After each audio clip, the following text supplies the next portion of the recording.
Thank you all for watching and supporting my videos. Your encouragement keeps me inspired to create even more content.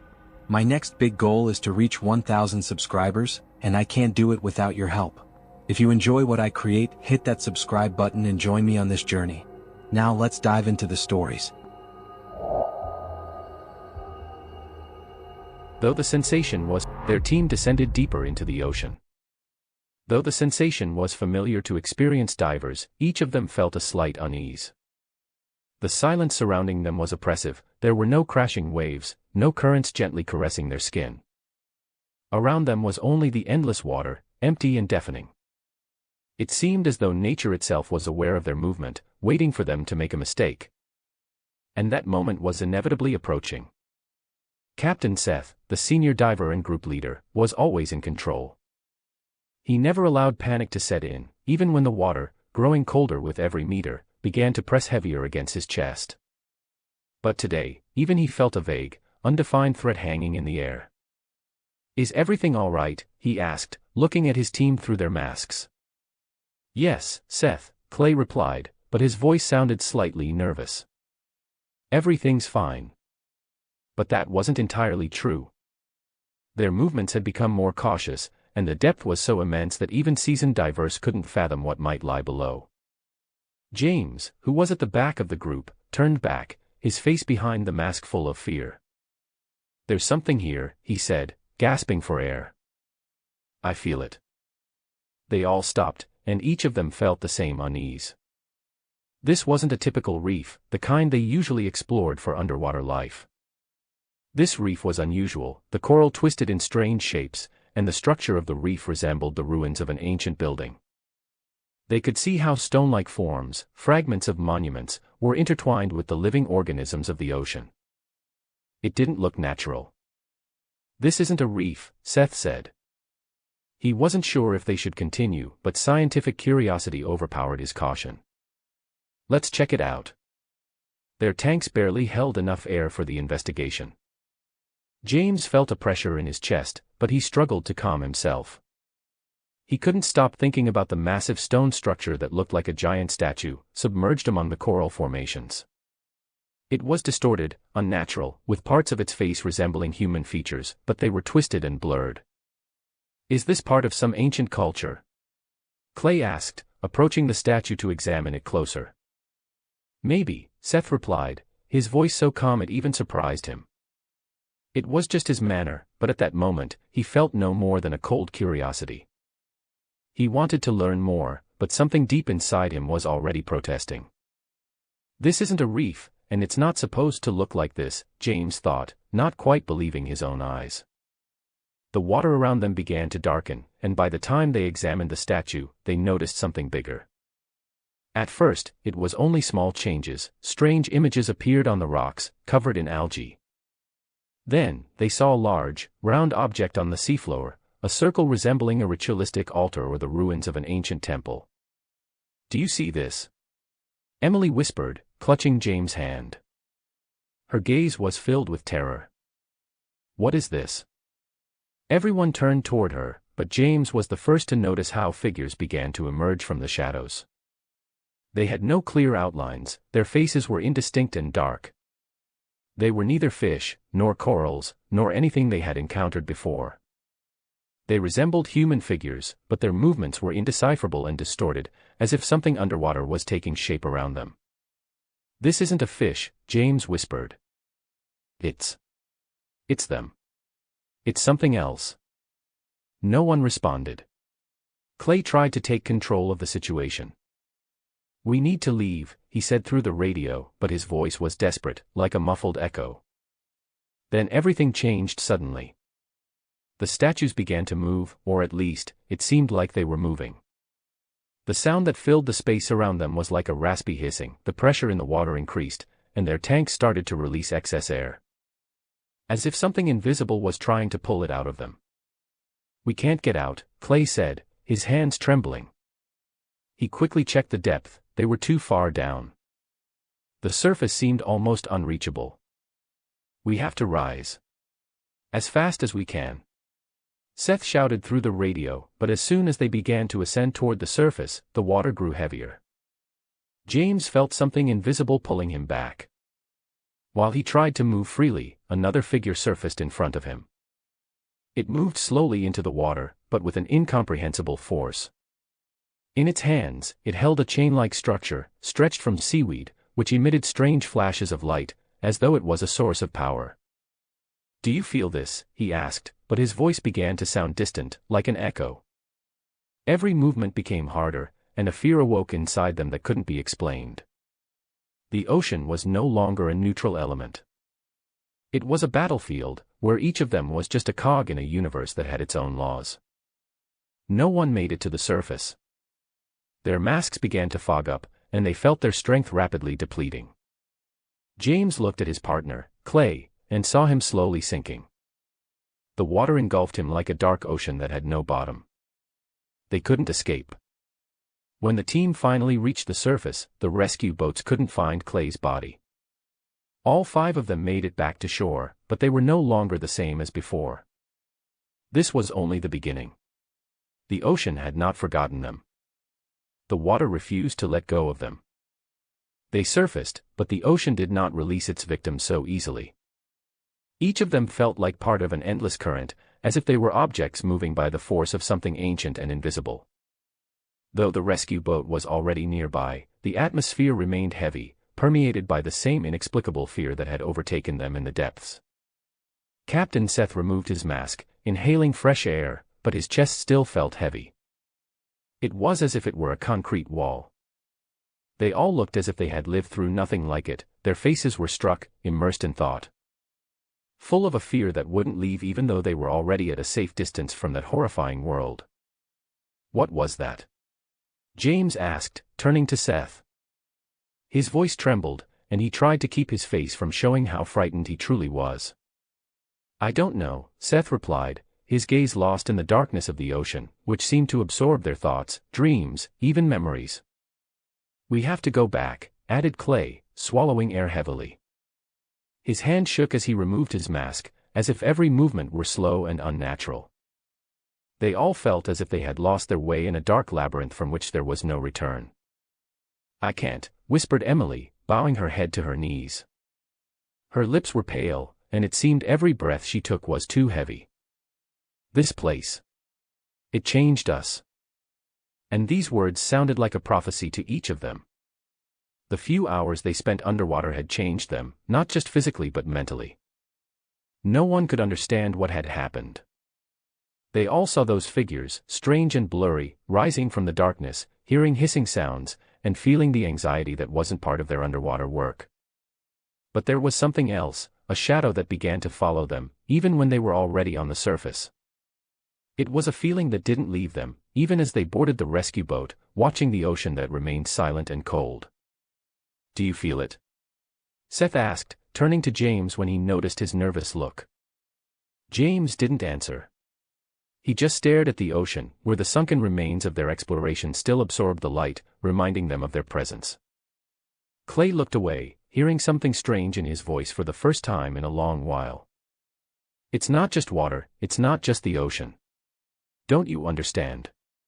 Clay didn't seem like someone who had just survived a danger. His voice was filled with not just fear, but something deeper, invisible, as if he had experienced contact with something unspeakable. "I don't understand," Seth answered. "But I know we need to return to base." Their hearts were beating strongly, as if they wanted to break free from their chests. They continued to look at the dark water, as if it could change its shape and swallow them again.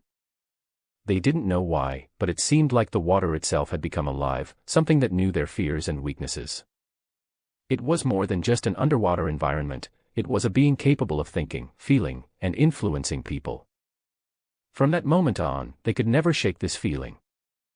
Eventually, back at base, their group began to fall apart. James became quieter, often withdrawn, feeling strange headaches that forced him to confront his terrifying memories. Sometimes he felt as if he heard their voices, soft, muffled sounds coming from the darkness of the ocean. Emily began having nightmares. She saw the same face she had seen on the water's surface. In her dreams, it stood next to her bed, silently. She started losing her sense of reality, and even during the day, it felt like everything around her wasn't real. She was consumed by these images, as if they had become a part of her soul. Clay began saying strange things. In the morning, during the daily check, he just stood there, staring into the emptiness, his hands trembling as he lifted a cup of coffee. He tried to steady himself, but there was something else in his eyes, something that reflected only darkness. "What's wrong with you, Clay?"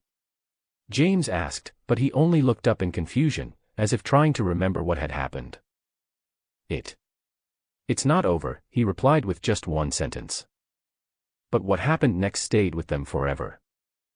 One morning, they woke up, and one of them was gone. Seth had disappeared. All that remained were his gear, an open radio emitting indistinct sounds, and empty rooms. Their search yielded no results. They couldn't understand how it had happened. It was like a terrible dream that wouldn't let go. And in truth, by the day they returned to the ocean, they all knew what they had seen was not just a spot on a map. It was a trap. And now, each of them waited for the depths to return to them. They descended into the depths, where nothing existed but a dark abyss. The ocean, like a giant trap, pulled them deeper and deeper, each meter dragging them further from the real world. Seth was the leader, an experienced diver, but even he couldn't shake the growing unease creeping over him like a sea fog. This isn't just an expedition, he thought as they descended another 100 meters, this is something else. The team of divers, each with years of experience, had long become accustomed to the ocean's merciless nature. But here, in these depths, something was different. It felt as if each breath they took echoed through the very core of their souls. "We're close," Lisa, one of the most seasoned divers, murmured through the radio. Her voice, usually calm and steady, carried a slight tension. "The ship should be right ahead." Her words struck Seth. He felt an odd sensation, as if the ship wasn't their real destination, something else was. The mist thickened around them, and visibility dropped sharply. Seth slowed his descent, glancing at his gauge, trying not to let his unease show. The ship they were searching for was old, abandoned nearly a century ago, swallowed by the ocean after a catastrophic event. It was of interest not only to the scientific community but also to marine archaeologists eager to uncover its mysteries. Yet for Seth, this place had begun to take on a dark allure of its own. Why are we really here, he wondered, feeling something unseen pulling him deeper. Then, they saw it. A black shadow emerged from the depths, a hulking mass, like a serpent lying in wait. The team moved closer, their flashlights cutting through the murky water, illuminating the rusted hull. "Seth, are you seeing this?" Jeff asked, his voice tight with something just shy of panic. He was near the metal side of the ship, running his gloved hand along its corroded surface. "This isn't normal." Seth focused his gaze, and his heart nearly stopped. A body. It was fused with the ship. Slender, lifeless, unnaturally embedded in the metal. The face was missing, an unrecognizable void. Its limbs were trapped within the steel, as if it had been absorbed rather than merely wrecked with the ship. They drifted deeper, and an unbearable tension settled over them. The ocean felt heavier. As if something was watching. Seth tried to shake the feeling, but then, movement. Something darted through the water. Too fast. Too fluid. Not a fish. It vanished into the darkness. This isn't just an expedition, Seth thought again. This is a trap. Then, he heard it. A whisper. Faint, almost imperceptible, but there. He tightened his grip on his radio, listening. Lisa, Jeff, and the others weren't reacting. Another whisper. Seth spun around, his flashlight sweeping across the ship's wreckage. The shadows moved. A shape, indistinct but shifting, bending as if it weren't bound by the laws of reality. "What is that?" Seth's voice was hoarse, his breath catching in his throat. No answer. Just another whisper. Then, he saw her. A figure emerging from the depths, a silhouette that was not human. It wasn't a corpse. It was something else, something made of the very darkness that surrounded them. And it was looking at him. His body trembled. A breath that wasn't his own.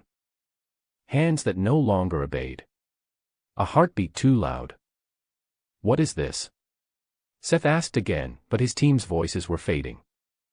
One by one, they were disappearing. The shadow swallowed them, erasing them from existence. And then, he understood. The ship wasn't just stranded at the bottom. It was on the threshold of something else. Something that was pulling them in, leaving no chance for escape. Hands wrapped around their bodies. Unseen eyes watched from the abyss. Seth no longer felt fear. Everything went silent. The water consumed them. Thoughts dissolved. Memories faded. And as he closed his eyes, only one realization remained. They were part of the ship now. And nothing more. Now, they would drift forever. Seth couldn't breathe. Water seeped into his lungs, each breath heavy, as if he were inhaling through a thick veil. The world was silent, like an impenetrable sack. His thoughts began to blur, but one remained clear: they weren't coming back. Something down here, at the ocean floor, had broken them, shattered their perception of reality. We're stuck, Seth thought, trying to break the dead silence, but every movement only echoed back at him. He could hear his own heartbeat pounding in his chest, breaking through the void. He decided to move toward Lisa, the closest to him, to check on her condition. But when he turned his head, she was gone. She had simply disappeared. Lisa, he rasped into the radio, desperate for a response. No sound. Only a whisper, faint, barely audible, yet undeniably present. Somehow, he knew this whisper wasn't part of the ocean, nor was it part of his team. It belonged to something that had been here long before them, something deeper. The chill of it seeped into his soul. Seth felt the water around him growing thick, as the ocean's darkness swallowed everything. His movements became sluggish, his mind clouded. He could see the others, but they were no longer themselves. Jeff, for instance, didn't respond to his calls. His eyes were empty, and his hand twitched mechanically at his mask, as if trying to remove it, even though he was perfectly safe. "What's wrong with you?" Seth asked, moving closer. Jeff turned. His gaze was hollow. This wasn't the Jeff he had worked with on the surface. This was an empty shell. Seth didn't know what had happened to him, but looking at him was terrifying. Jeff murmured softly. "You don't understand. We're all here." There was an emptiness in his words, as if he were trying to explain the invisible. Seth stepped back, unsure of what to do. The ocean had never felt so alive, so menacing, as if something was watching them, refusing to let them go. He felt like a piece of something foreign, something that demanded them. The water pressed in on him, even as he stood still. It was as if the ocean longed to pull them in, embrace them, become part of their very being. All those whispers, all those strange movements. This wasn't just a metaphor. The ocean was alive. And it wanted them. "Lisa. Lisa." Seth called into the radio again, and this time, there was an answer, but it wasn't Lisa. "You won't escape." The voice echoed back in her tone. But it wasn't hers. It was the voice of the sea. That same whisper, but now it spoke directly into Seth's mind, pressing its presence into him. Panic gripped him, though he knew it was the last thing he could afford. But this whisper, it was real. The ocean had its own will, and it wanted them gone. The entire team was unraveling. "Jeff, where's Lisa?" Seth asked, trying to suppress his fear. But Jeff didn't respond. He simply turned, moving toward the dark abyss of the wreck. Seth hurried after him, but his body felt heavier with every step. The ocean was full of shadows, shapeless and shifting. They moved in the water, binding his limbs, tangling his thoughts. As Seth caught up to Jeff, he stopped and looked at him. "You don't get it. We can't leave anymore," Jeff whispered, his voice distorted. And then Seth saw it. Jeff wasn't looking at him. He was staring at something in the water. At something deeper. "What do you see?" Seth stepped closer, trying to understand, but he couldn't shake the terrible feeling that he was glimpsing something real, something just beyond his perception. And suddenly, he understood. The water in front of them began to shift, and a shape emerged. Human-like, yet unmistakably wrong. It wasn't a person. It was larger, stronger, but in some inexplicable way, it felt unfinished. Its movements were unnatural, slow, and without purpose. "Back away," Seth shouted, reaching for Jeff's arm. But Jeff didn't move. He simply stood there, lost in the shadow, as if part of his mind had already slipped away. Seth couldn't stay any longer. Instinct took over, he had to get out. He turned and pushed toward the surface, desperate to break free from this nightmare. But waiting for them above was another.